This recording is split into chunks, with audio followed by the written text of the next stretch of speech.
Hi, ജർമ്മനിയുമായി അതിർത്തി പങ്കിടുന്ന ഒരു അടിപൊളി യൂറോപ്യൻ കൺട്രിയാണ് ഓസ്ട്രിയ എന്ന് പറയുന്നത്. ഞാനിപ്പോൾ ഓസ്ട്രേലിയയിലുണ്ട്. ഓസ്ട്രിയയുടെ സ്ട്രീറ്റുകളാണ് നിങ്ങളിപ്പോൾ കാണുന്നത്. വളരെ ബ്യൂട്ടിഫുൾ ആണ്. നല്ലൊരു ശങ്കൻ കൺട്രിയാണ് ഓസ്ട്രിയ എന്ന് പറയുന്നത്. ഞാനിപ്പോൾ വിയന്നയിലാണുള്ളത്. എനിക്ക് ഒരുപാട് യൂണിവേഴ്സിറ്റീസ് വിസിറ്റ് ചെയ്യാൻ പറ്റി. ഇവിടെ ഒരുപാട് പബ്ലിക് യൂണിവേഴ്സിറ്റീസ് ഉണ്ട്. പബ്ലിക് യൂണിവേഴ്സിറ്റി എന്ന് പറഞ്ഞാൽ ഗവൺമെൻറ് യൂണിവേഴ്സിറ്റീസ്. അപ്പോൾ നമുക്ക് ഈ പബ്ലിക് യൂണിവേഴ്സിറ്റിയുടെ പ്രത്യേകത എന്ന് പറഞ്ഞാൽ നിങ്ങൾക്കറിയാം, ജർമ്മനിയിൽ നമ്മൾ പഠിക്കാൻ പോകുന്ന ടൈമിൽ പബ്ലിക് യൂണിവേഴ്സിറ്റിയിൽ ഫ്രീ ആണ്. എന്നാൽ ഓസ്ട്രേലിയയിൽ ഫ്രീ അല്ല, പക്ഷേ വെറും ഒരു സെമസ്റ്ററിന് നാട്ടിലൊരു 70,000 രൂപ കൊടുത്താൽ നമുക്ക് പഠിക്കാൻ പറ്റും. ഒരുപാട് കിടിലം കോഴ്സസ് ഉണ്ട്.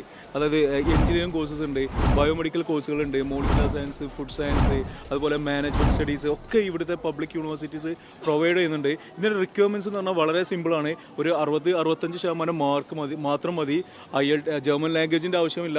പക്ഷേ IELTS ബേസിക് സ്കോറായ 6 വേണം. പക്ഷേ വേറൊരു കാര്യം എന്ന് വെച്ചാൽ IELTS ഇല്ലാതെയും അക്സെപ്റ്റ് ചെയ്യുന്ന ഒരുപാട് യൂണിവേഴ്സിറ്റി ഓപ്ഷൻസ് ഇപ്പോൾ ഓസ്ട്രേലിയയിൽ അവൈലബിൾ ആണ്. പിന്നെ ആപ്ലിക്കേഷൻ പ്രൊസീജിയേഴ്സ് വളരെ സിമ്പിളാണ്.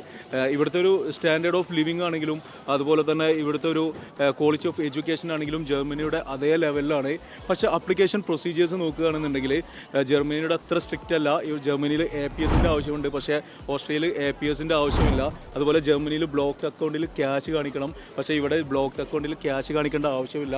അപ്പം പറഞ്ഞു വരുന്നത് വളരെ സിമ്പിളാണ് ആപ്ലിക്കേഷൻ പ്രൊസീജിയേഴ്സ് എല്ലാം. പിന്നെ ഗ്യാരണ്ടീഡ് ആയിട്ട് സ്റ്റേ ബാക്ക് കിട്ടുന്നുണ്ട്. സ്റ്റേ ബാക്കിൻ്റെ ടൈമിൽ നമുക്ക് പാർട്ട്നേഴ്സിനെ അതുപോലെ ഫാമിലിയെ ഒക്കെ കൊണ്ടുവരാനുള്ള ഓപ്ഷൻ ഉണ്ട്.